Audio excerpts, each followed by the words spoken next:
pada pagi hari ini dikasih kesempatan untuk share uh, the word of God, firman Tuhan pada pagi hari ini. Uh, saya ada dua cerita, ya ada dua cerita. Kita, as you know, anak kita Lizzie udah berumur 3 tahun. So she has some pretty funny comments that she mentioned once in a while. Jadi saya mau share aja kepada saudara. Ada dua. Kemarin kita kan we start here karena early gitu, kita pasang alat-alat musik segala. So waktu kemarin malam itu saya capek sekali gitu, body saya sangat capek gitu, physically I'm tired. And I said to Yeni, saya bilang sama Yeni,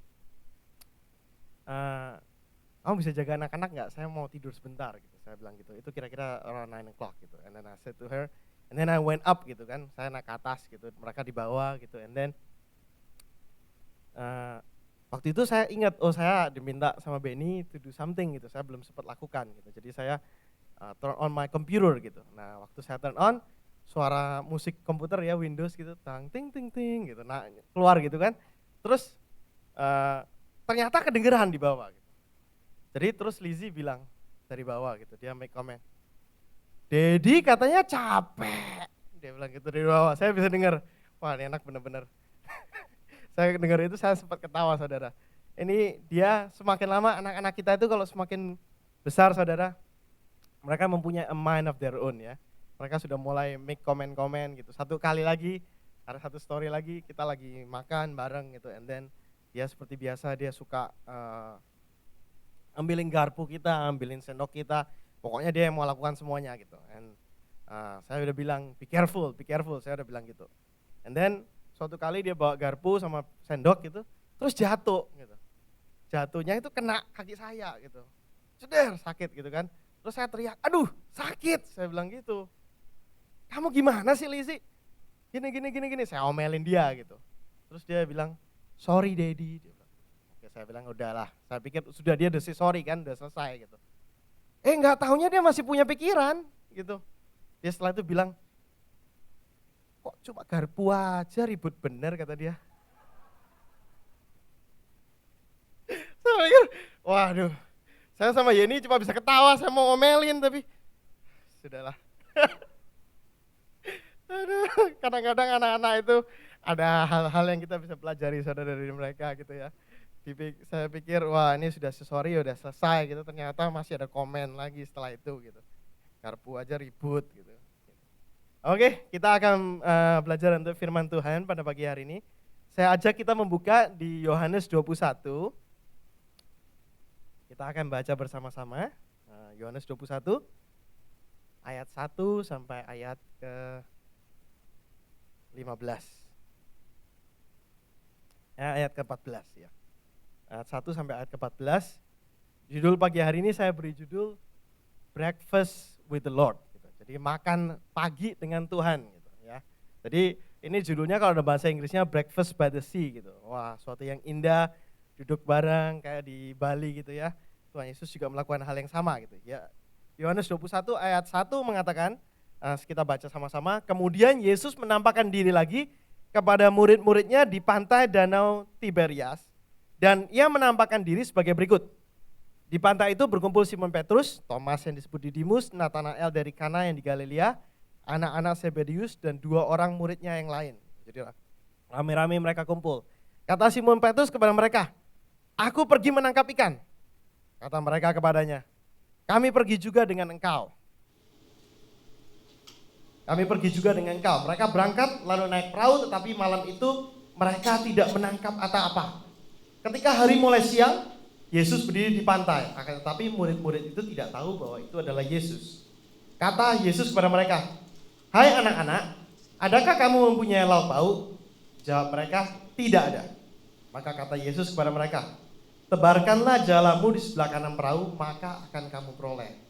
Lalu mereka menebarkannya, dan mereka tidak dapat menariknya lagi karena banyaknya ikan.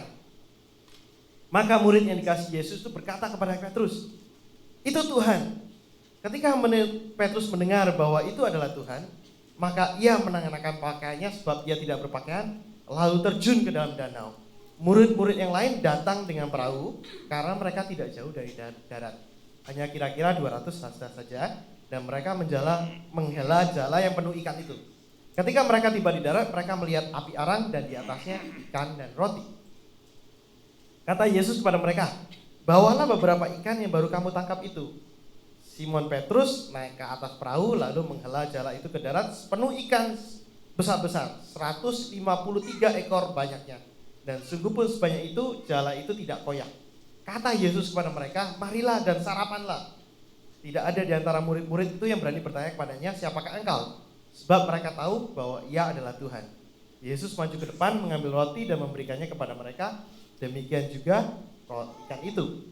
Itulah ketiga kalinya Yesus menampakkan diri kepada murid-muridnya sesudah ia bangkit dari antara orang mati. Saudara, suatu cerita yang begitu indah gitu ya. Jadi suatu pagi di Sea of Galilee, Danau Tiberias, mereka berkumpul, mereka sama-sama menjala ikan dan tiba-tiba Tuhan Yesus datang. Nah, yang kita bisa pelajari dari sini, hal yang sama ini pernah terjadi gitu. Kalau saudara pasti tahu, sudah pernah membaca di mana pertama kali Petrus dipanggil Tuhan. Itu terjadi dalam Lukas, kita bisa buka juga. Kita akan baca dulu supaya konteksnya kita mengerti, and then after that kita akan masuk ke dalam lebih jauh lagi. Dikip yang tadi Yohanes dikip ya, Yohanes 21, karena kita akan kembali ke sana. Tapi ini Lukas 5 menunjukkan penjala ikan menjadi penjala manusia. Jadi pada 3 tahun sebelumnya, mereka ini pernah di tempat yang kira-kira tempat yang sama. Saya nggak tahu apakah exact spot, tempat yang sama persis, saya nggak tahu. Karena nggak dituliskan dalam Alkitab, tapi pada 3 tahun lalu, kira-kira 3 tahun lalu, Yesus berada di tempat yang sama. Lukas 5 mengatakan, pada suatu kali Yesus berdiri di pantai Danau Genesaret. Ini the same place. Sedang orang banyak mengerumuni dia hendak mendengarkan firman Allah. Ia melihat 2 perahu, nelayannya telah turun dan sedang membasuh jalannya. Ia naik ke dalam satu perahu itu, yaitu perahu Simon, dan menyuruh dia menolakkan perahunya sedikit jauh dari pantai. Lalu ia duduk dan mengajar orang banyak. Setelah selesai bicara, ia berkata kepada Simon, bertolaklah ke tempat yang dalam dan terbangkanlah jalamu untuk menangkap ikan. Jadi almost the same story yang terjadi pada saat itu. Simon menjawab, guru, telah sepanjang malam kami bekerja keras dan kami nggak menangkap apa-apa, tapi karena engkau menyuruhnya, aku akan menebarkan jala juga. Dan setelah melakukannya, mereka menangkap sejumlah besar ikan sehingga jala mereka mulai koyak. Lalu mereka memberi isyarat. Itu ayat 7. Ayat 8-nya mengatakan, ketika Simon Petrus melihat hal itu, ia pun tersungkur di depan Yesus dan berkata, Tuhan, pergilah daripadaku karena aku ini seorang berdosa. Ayat 9 mengatakan, sebab ia dan semua orang yang bersama-sama dengan dia takjub oleh karena banyaknya ikan yang mereka tangkap. Demikian juga Yohanes dan Yakobus, anak-anak Zebedeus yang menjadi teman Simon. Jadi the same story, yaitu Petrus bersama dengan anak-anak Zebedeus juga berada di tempat itu. Kata Yesus kepada Simon, jangan takut, mulai dari sekarang engkau akan menjala manusia. Nah, yang paling important di ayat 11. Dan sesudah mereka menghela perahu-perahunya ke darat, mereka pun meninggalkan segala sesuatu lalu mengikut Yesus. Jadi pada saat Petrus 3 tahun sebelumnya terjadi suatu yang sama gitu. Suatu kejadian yang hampir mirip, cerita-ceritanya tuh mirip sekali gitu. Pada saat pertama kali Yesus bertemu dengan Simon, Petrus maksudnya, dan bertemu dengan Yakobus dan Yohanes, murid-muridnya. Dan pada saat terjadi saat itu, mereka meninggalkan segala sesuatu untuk mengikut Yesus. Seringkali sejak saat Petrus mengikut Yesus, pada waktu dia dimulai dipanggil, kehidupannya berubah total, saudara. Kehidupannya berubah 100%. Dari orang yang berdosa, yang hanya menangkap ikan, dia mengikut Tuhan, dia melihat kemuliaan Tuhan di atas gunung. Dia melihat mujizat yang dilakukan Tuhan. Dia melihat dan dia even partisipasi dalam menyembuhkan orang. Dia melakukan. Dia preach. Dia melihat orang mati menjadi bangkit. Kehidupan berubah. Ada suatu excitement yang dia rasakan pada saat itu. Pada saat pertama kali dia mengikut Tuhan. Pada saat pertama kali dia mengikut Tuhan. Bukankah kehidupan Kristen kita seringkali juga demikian? Kita mengikut Tuhan. Tadi Brother Robin katakan, kita pergi retreat. Ini kehidupan Petrus pada saat dia pertama kali mengikut Tuhan itu seperti seakan-akan dia mengikuti KKR selama 3 tahun. Saudara bayangkan, kemana-mana Tuhan orang disembuhkan, kemana-mana Tuhan Yesus berbicara, kemana-mana Tuhan share about the word, kemana-mana mereka kemana-mana. Jadi seperti retret 3 tahun, saudara. Pada saat Petrus mengikut mereka, dia seakan-akan sedang berada dalam retreat selama 3 tahun. Tapi pada suatu kali Tuhan membawa dia kembali ke tempat pertama kali dia berada. Seringkali kita juga dalam keadaan demikian. Kemarin waktu care group sempat ada beberapa yang share, mengatakan kita pergi retreat, everything is so excited, and then when we come back, saat kita kembali kita menghadapi hal yang sama, project yang sama. Kalau nilai kita jelek, kita pulang dari retreat bukan nilai kita dari C jadi A. Kalau ada, wonderful. Ya. Tapi tidak ada yang seperti itu. Kalau kita nggak punya pekerjaan, setelah kita pulang retreat, apakah sudah ada pekerjaan? Masih belum ada kadang-kadang. Kalau kita yang sakit, kadang-kadang kita pulang mungkin sudah disembuhkan, tapi ada juga yang balik belum disembuhkan. The time during kita retreat is so exciting. Tapi pada saat kita kembali ke tempat semula yang Tuhan bawa kita, sama seperti Petrus pertama kali ditaruh kembali di tempat yang semula. Semua adalah rencana Tuhan yang Tuhan mau membawa kita kembali ke tempat semula di mana kita start.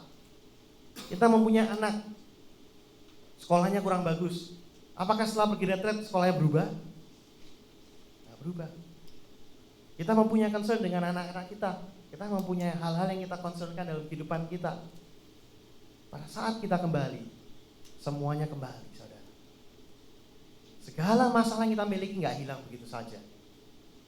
Maka pada pagi hari ini, kita mau belajar dari kehidupan Petrus. Petrus pun mengalami hal yang serupa. Pada saat retreatnya over, pada saat Tuhan Yesus disalibkan meninggal, dan setelah itu Tuhan Yesus bangkit, dia pun berada di suatu situasi yang sama. Semua excitement yang dia lihat, semua yang benar-benar interesting yang dia, suatu excitement itu sudah nggak ada lagi pada saat itu, saudara. Dan pada saat itu Petrus dihadapkan suatu pilihan yang harus dia pilih. Jadi yang kita bisa pelajari, kita kembali keadaan yang semula. Saya masih ingat tahun lalu pada saat kita pergi retreat, saudara. Saya belum ada pekerjaan. Saat saya kembali pun belum ada pekerjaan. Itu pun melalui beberapa interview pun belum dapat pekerjaan juga.